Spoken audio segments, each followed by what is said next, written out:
She poisoned the cake. The maid smashed the billionaire's fiancé's face into it to expose her. The whole room went silent when Maria grabbed the cake with both hands and pushed it straight into Vanessa's face. 200 guests froze. Champagne glasses stopped in mid-air. Nobody screamed. Nobody moved. A maid does not touch a billionaire's fiancé. Not on her wedding day. Not in front of everyone. But Maria was not shaking. She was smiling.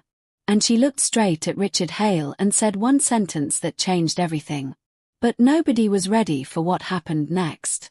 Maria Lopez had worked in the Hale Mansion in Charleston, South Carolina, for 11 years.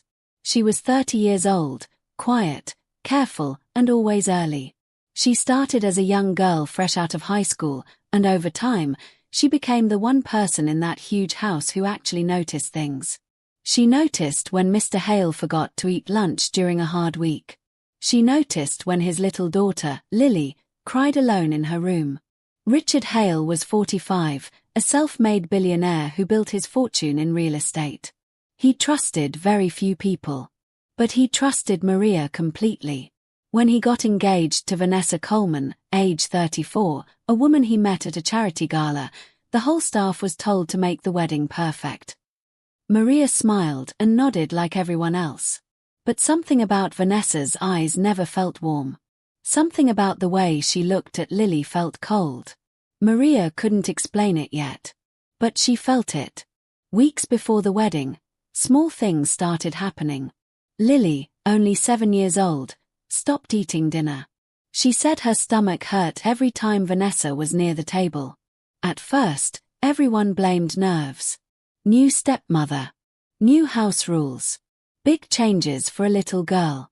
But Maria noticed something else. Vanessa always brought Lily a special treat before bed. A small pink cupcake. Only for Lily. Never for anyone else. One night, Maria found the cupcake untouched in the trash, and Lily crying quietly under her blanket. She said, "I have to eat it, or she'll tell Daddy I'm being difficult," Lily whispered. Maria's hands went cold. She didn't say anything to Richard. Not yet. She needed proof. Something felt very wrong, and she was the only one paying attention. The wedding day arrived fast. Guests filled the Hale garden with white flowers and candlelight. Maria kept watching Vanessa from the corner of the kitchen. That morning, she saw Vanessa slip into the pantry alone, holding a small glass bottle. Maria's heart pounded. She followed quietly and saw Vanessa pour a few drops of something clear into a small bowl of frosting. The same frosting meant for the small family cutting cake, the one that would be shared first with Lily, as a sweet tradition Richard had insisted on. Maria's mind raced. Maybe it was flavoring. Maybe it was nothing. But Lily's stomach pains. The hidden cupcakes. The secrecy. It all connected in one terrifying second. Maria grabbed a sample spoon and quietly scraped a bit of that frosting into a napkin, hiding it in her apron. She had almost no time left. The ceremony was starting. And somewhere outside, Lily was already being called to the front, smiling, unaware, ready to take the first bite. Maria ran. She reached the garden just as the cake was being wheeled toward Lily.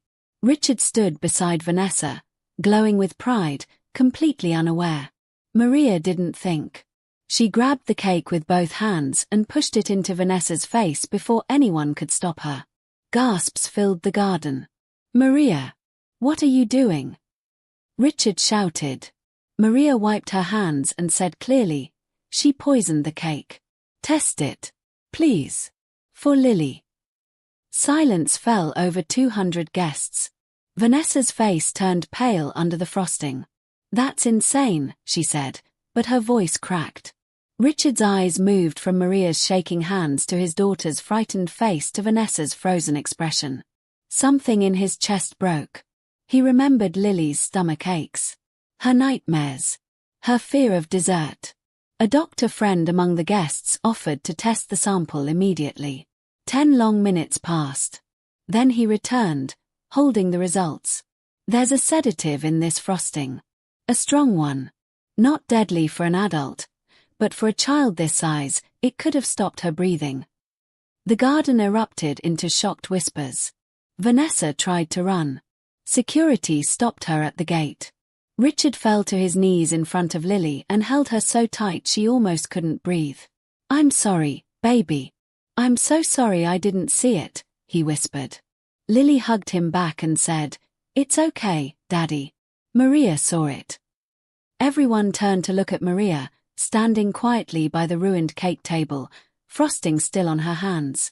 Richard walked over to her, guests watching in complete silence.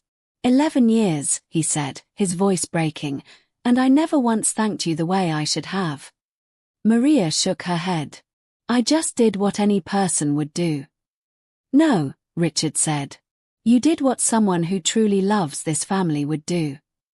A month later, the wedding never happened again, but a new kind of family did.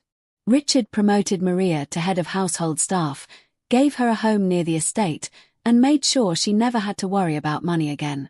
But more than that, every night, Lily asked for Maria to tuck her in. Not out of duty, out of love.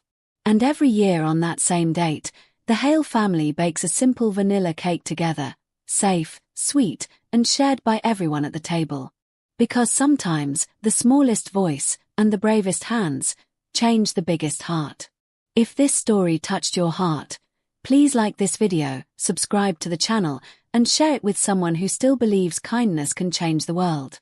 We'd love to hear your thoughts, so leave a comment below.